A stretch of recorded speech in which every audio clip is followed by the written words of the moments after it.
નમસ્કાર, super six સાથે હું છું નીરુ। આજે દિવસભરના 6 વાગ્યા સુધીના 6 મહત્વપૂર્ણ મુદ્દાઓની વાત કરવાની છે। સુપર સિક્સમાં રાજ્યમાં સમાજના રક્ષક જ બની ગયા છે ભક્ષક। ક્યાંક પ્રોફેસરના ટોર્ચરથી વિદ્યાર્થીનીએ જીવન ટૂંકાવી દીધું છે, તો ક્યાંક યુવતીની છેડતી કરતા ડોક્ટરને ઢોર મારવાના દ્રશ્યો કેદ થયા છે સીસીટીવીમાં।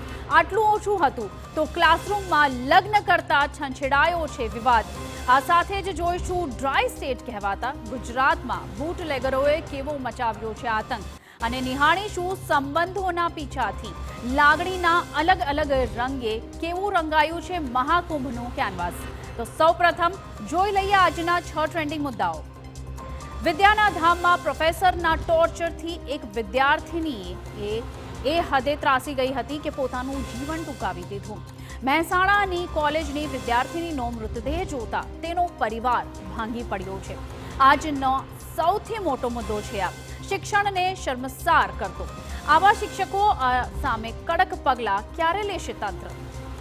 તો આજનો બીજો મુદ્દો છે ડોક્ટર દ્વારા રિસેપ્શનિસ્ટ યુવતીની છેડતીનો। ઘટનાની જાણ થતાં લોકો દ્વારા ડોક્ટરને તેની જ ઓફિસમાં ઘૂસીને આ મામલે મારવામાં આવ્યો, જે ઘટના સીસીટીવીમાં કેદ થઈ છે। ત્રીજો મુદ્દો છે બૂટલેગરોના ત્રાસનો। આમ તો ગુજરાત ડ્રાય સ્ટેટ છે, પણ માત્ર કહેવા માટે। અવારનવાર અહીં દારૂ પણ પકડાય છે અને હવે તો જનતાએ દારૂના અડ્ડા પર રેડ પાડી છે, જેના દ્રશ્યો તમને બતાવીશું।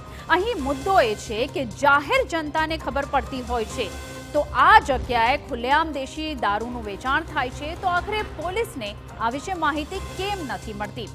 ચોથા મુદ્દામાં જોઈશું એક વાયરલ વિડીયો, જેણે સોશિયલ મીડિયા પર જોરદાર હલચલ મચાવી દીધી છે। એક યુનિવર્સિટીમાં અનોખી ઘટના બની છે। અહીં એક મહિલા પ્રોફેસરે તેના જ ક્લાસરૂમમાં પ્રથમ વર્ષના વિદ્યાર્થી સાથે લગ્ન કર્યા અને હવે આને લઈને સર્જાયો છે વિવાદ। પાંચમા મુદ્દામાં કુંભ મેળામાં ઉમટેલું માનવ મહેરામણ આધ્યાત્મિક અનુભૂતિમાં અલૌકિક અહેસાસ કરી રહ્યું છે, તેની વાત કરીશું।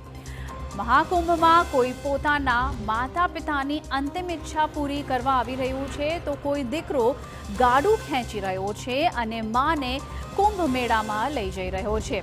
અને સુપર સિક્સમાં અંતમાં અમેરિકામાં વ્હાઇટ હાઉસ પાસે એક મોટી વિમાન દુર્ઘટના બની છે, તેના દ્રશ્યો જોઈશું, જેને લઈને ટ્રમ્પે ઉઠાવ્યા છે ગંભીર સવાલો। શું 9/11 જેવી ઘટનાને અંજામ આપવાનું ષડયંત્ર હતું? જોઈશું વિગતવાર।